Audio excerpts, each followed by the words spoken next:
Hello again, Struck.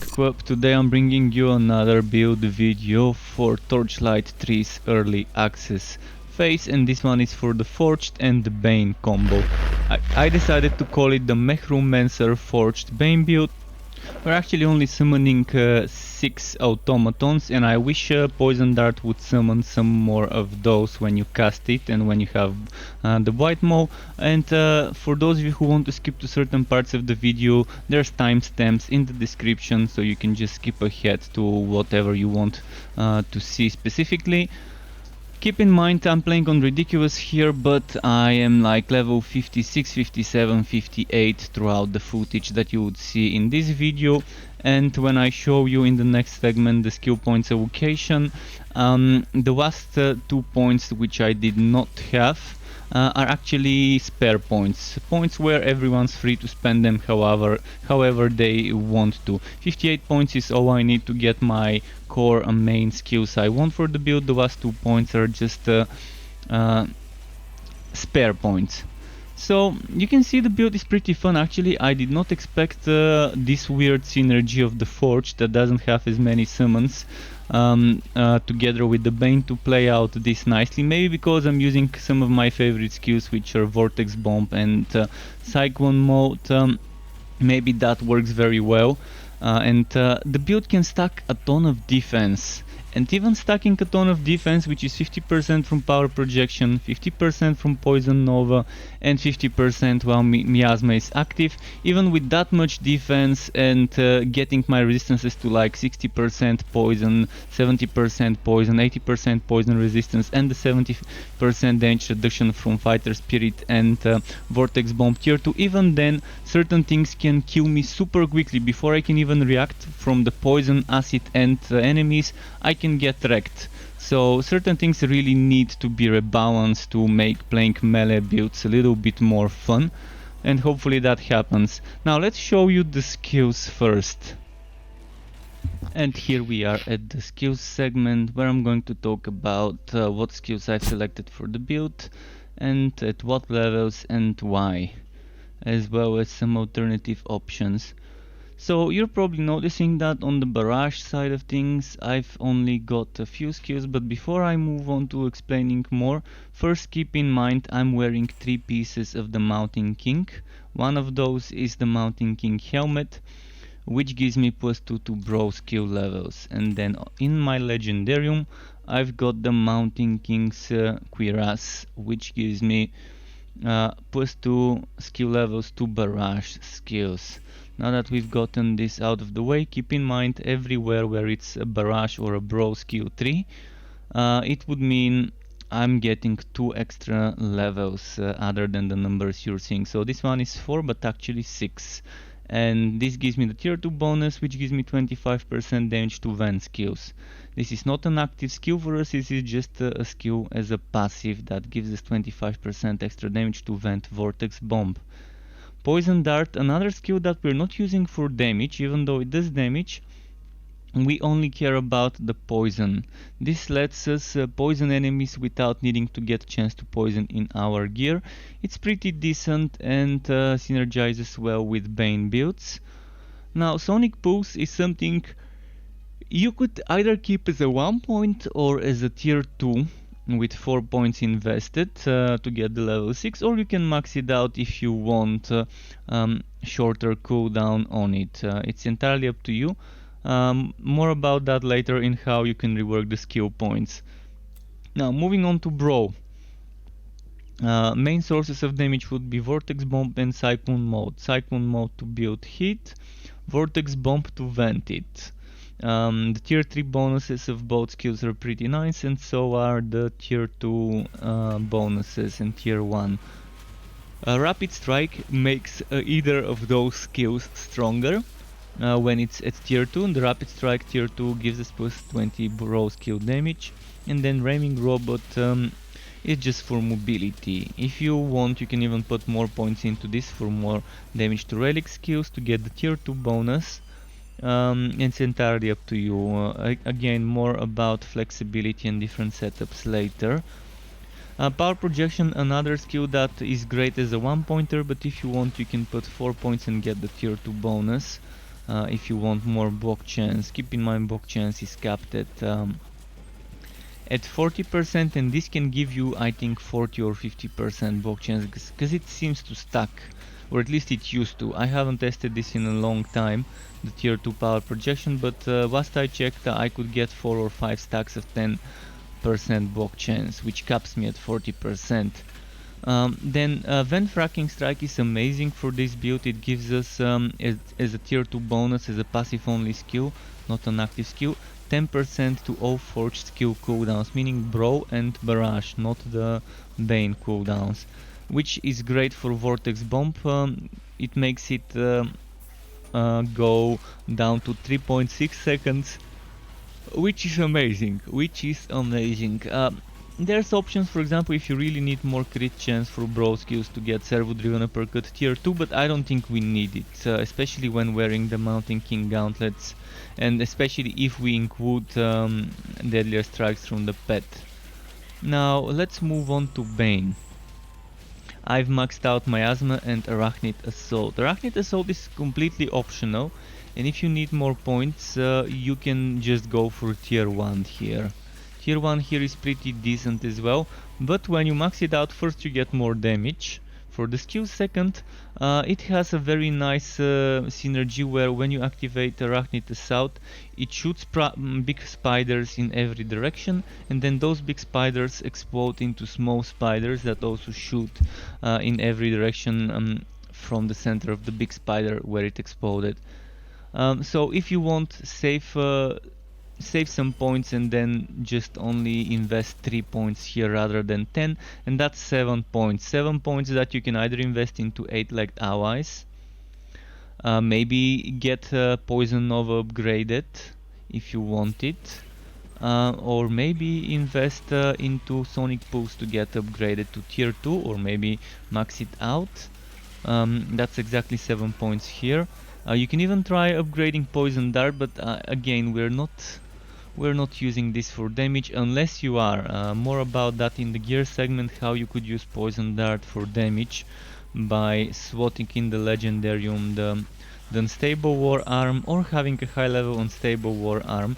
Mine is level 46, so it's not gonna do much damage, and I don't wanna swat it in the Legendarium, but you could switch things around.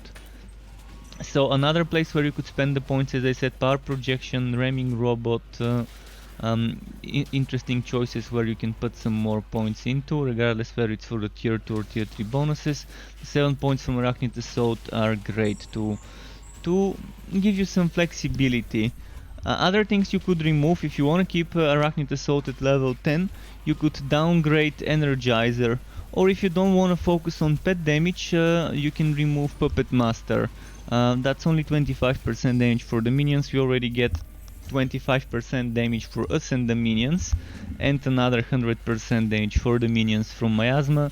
So consider removing the points from this or this as well to level those skills I mentioned, if you want to.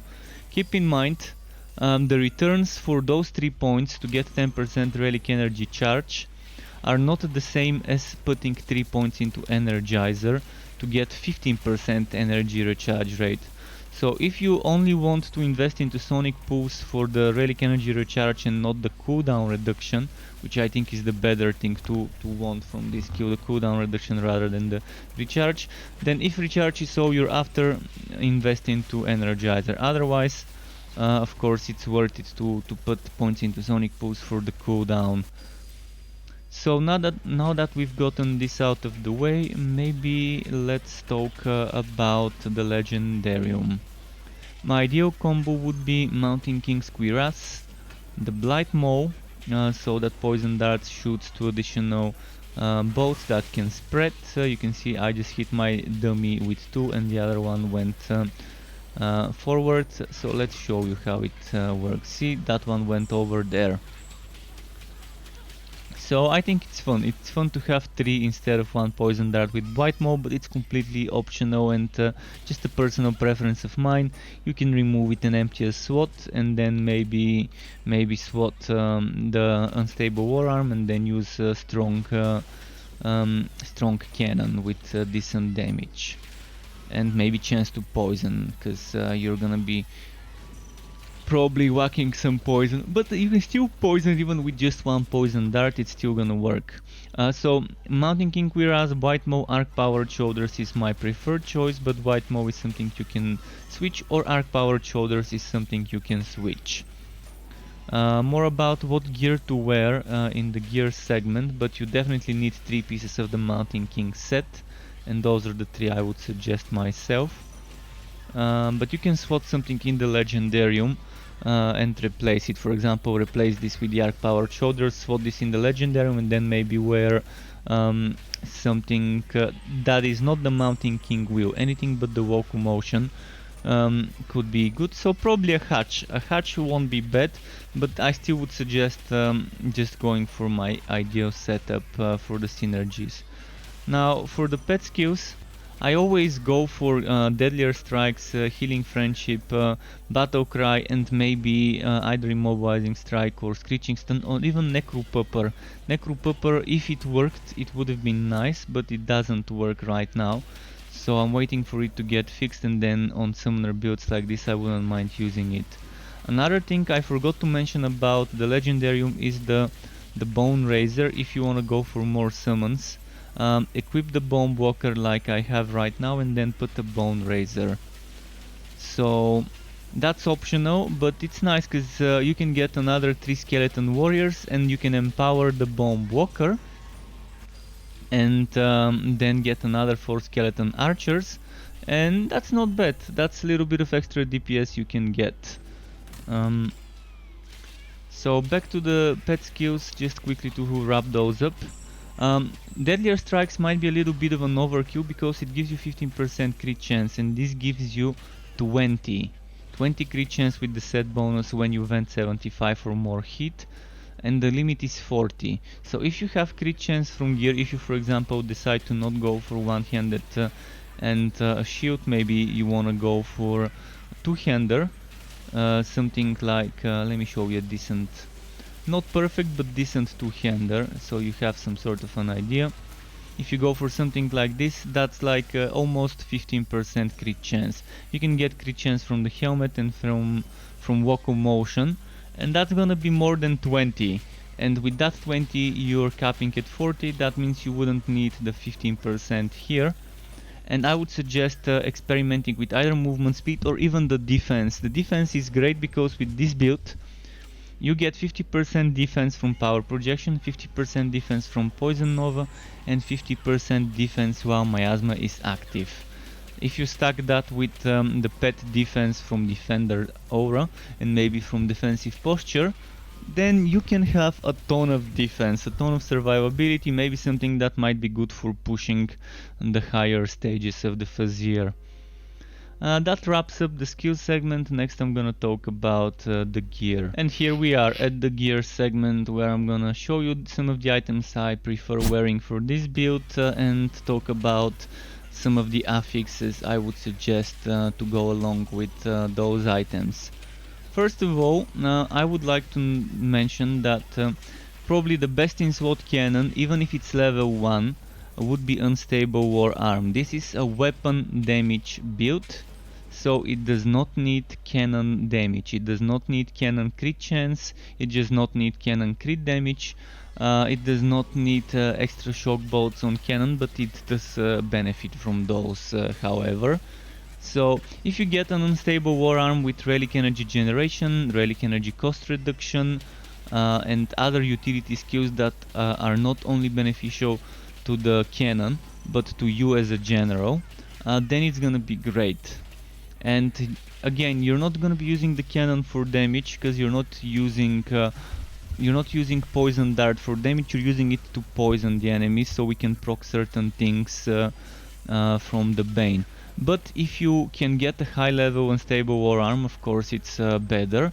And if you don't want, as I mentioned in the skill segment, if you don't want to wear Unstable War Arm and would rather use Poison Dart for damage, then get a very good rolled cannon with flat damage at the top, flat damage maybe even if you can get it 2 times flat damage at the bottom, and more flat damage in the socket, and maybe chance to poison.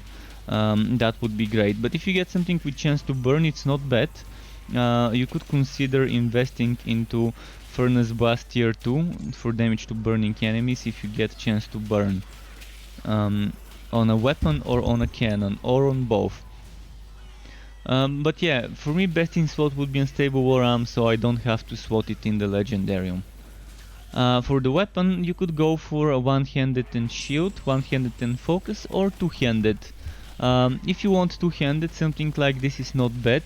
Ice damage, I mean, it doesn't have to be ice damage. As long as it's flat damage and crit damage at the top, which it always is.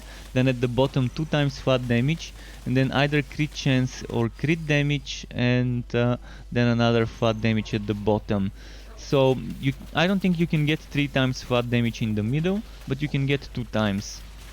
And you can't get the same ones, but you can get, for a two-hander, you can get, for example, like this one, ice at the top, ice in the middle, ice in the bottom.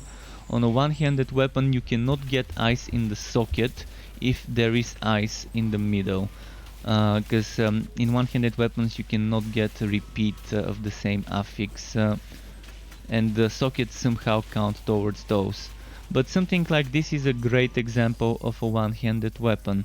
Flat at the top, 2 times flat in the middle, flat in the bottom, 4 times flat in a blue weapon. The only way this could get better is to get it to be level 60 and to squeeze more out of those stats. So at the top like 4000, at the bottom like 900, and in the socket another 900. Something like that. Alternatively, if you can get 2 times flat in the middle, try and get flattened crit damage maybe, or flattened chance to poison, or flattened chance to burn if you're going for damage versus burnt enemies, or flattened chance to shock if you want to get shock bolts to get more procs, although it's not that important for this build to get too many procs.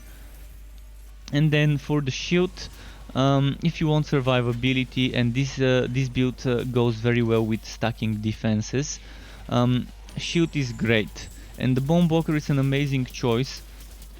So if you get a Boneblocker level 60 with around 9-10,000 defense at the top, 15% chance to block at the top as well, and then in the middle maybe more chance to block, more defenses or elemental defenses, and things like that, it won't be bad. And in a socket you can get another extra type of defense or elemental defense, and it could be nice. Alternatively, you can just wear a regular shield and go with something like that, although I would suggest avoiding chance to knockback. For this build you want the enemies to be near you, not away from you, so try to avoid chance to knockback.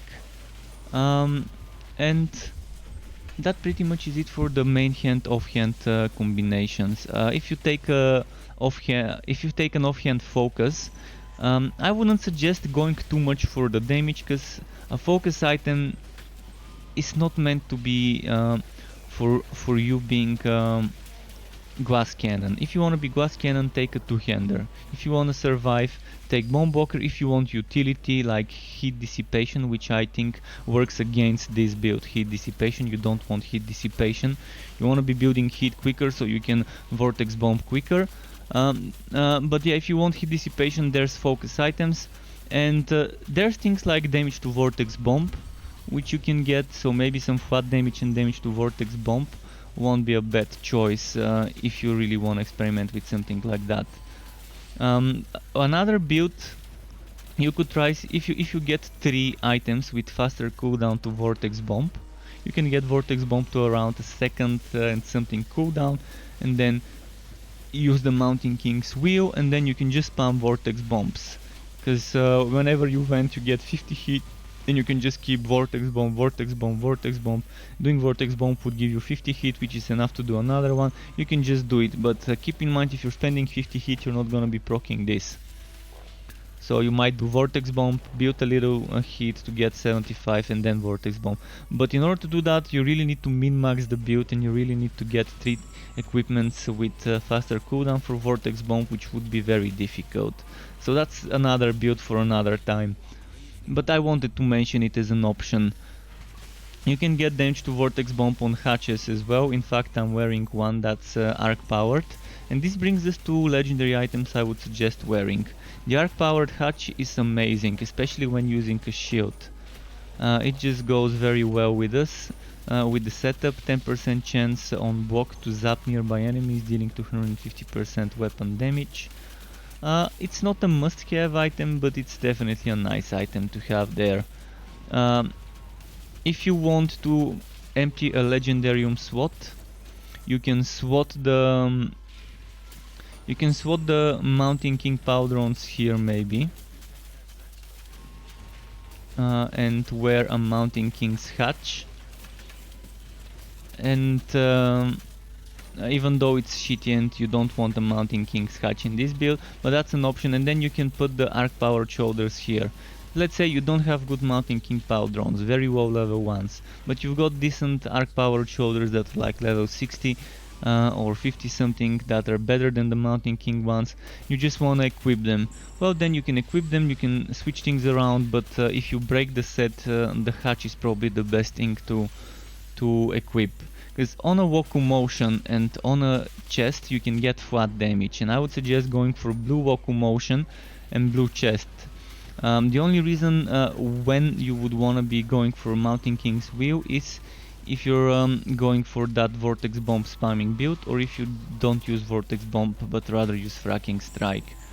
So blue set, not blue set but blue chest and blue Woku Motion with flat damage, and preferably percent damage matching that same element when you're stacking it from the weapon. So for example, on this item I've got ice at the top, ice in the middle. Let's say if in this helmet, in this chest I had ice flat and ice percent, and then here I had ice flat and ice percent, that could have been a nice combo. But just get any type of flat, high level flat, and then maybe more defenses, that also works. You can get also flat and crit chance on a Woku Motion, which is a great synergy. On the hatch you want crit damage, on the gauntlets, I'm not sure whether you can get crit stats anymore, but you can try and get relic energy cost. On the shoulders you can try and get relic energy cost reduction along with crit damage, and it could work well. And you can get things like block chance if you need it, if you're not reaching the limit. But avoid things like gold work, basic attack related stuff, and things like that. Evasion is also pretty nice, by the way. But for this build I think it's best to stack as much defense as you can, so that when you buff yourself, look at that, 31,000 defense. Let's test something. Let's use this, oops, wrong skill. So let's use this and this and this and check my defense. 66,000, from 31 to 66,000 poison defense. Then goes to 54, then to 43, and when everything's over goes back to 31. So you can see there are some diminishing returns in defenses, but you do get a ton of them, and that's without using the pet buff. And what else did we not talk about?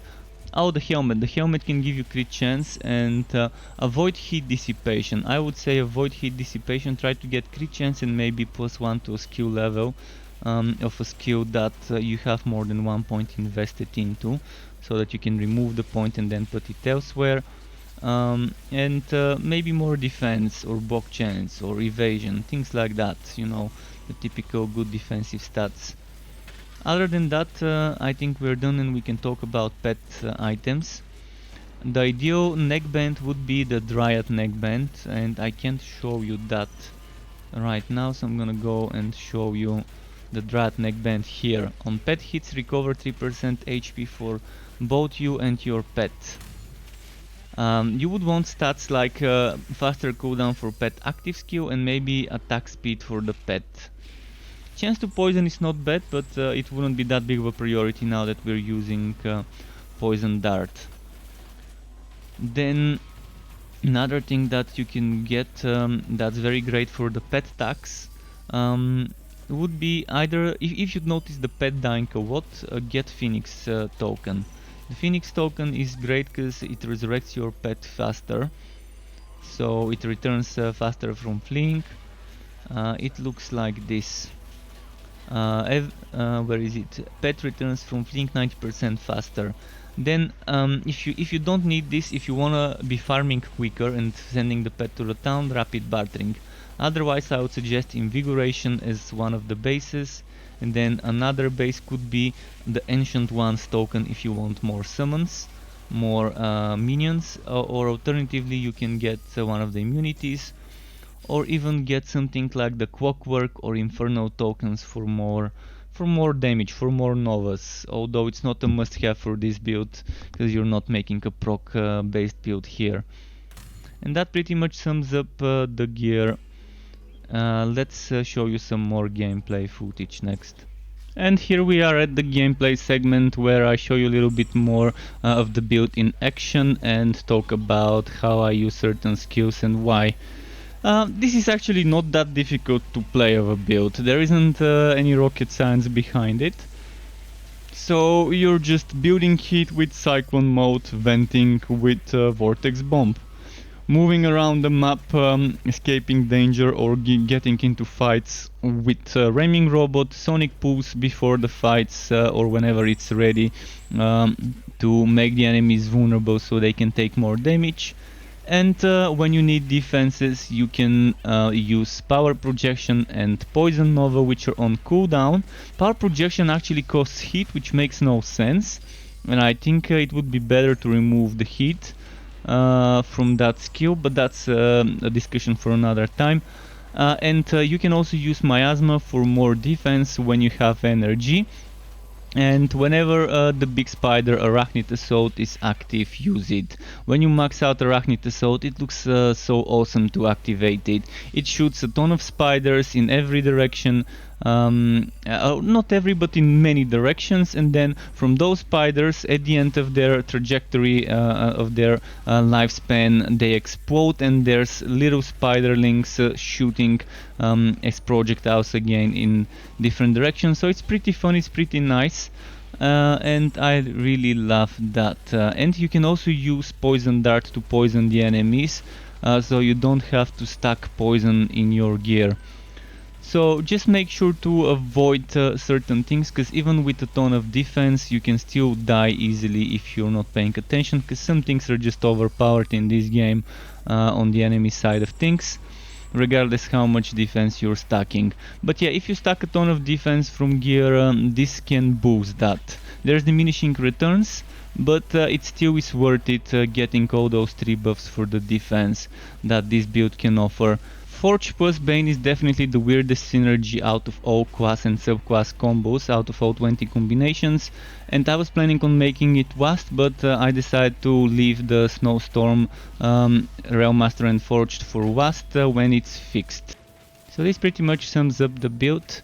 If you'd like to get notified when I upload more content, you can subscribe to my channel and hit that bell button to not miss the content update notifications. The content you would expect to see on my channel is builds and guides and info news videos, as well as other type of content for wooters of all sorts, RPGs, ARPGs, tactical RPGs, shooter wooters, and other things in between. Thanks for watching, keep it cool, Struck Up, and until next time.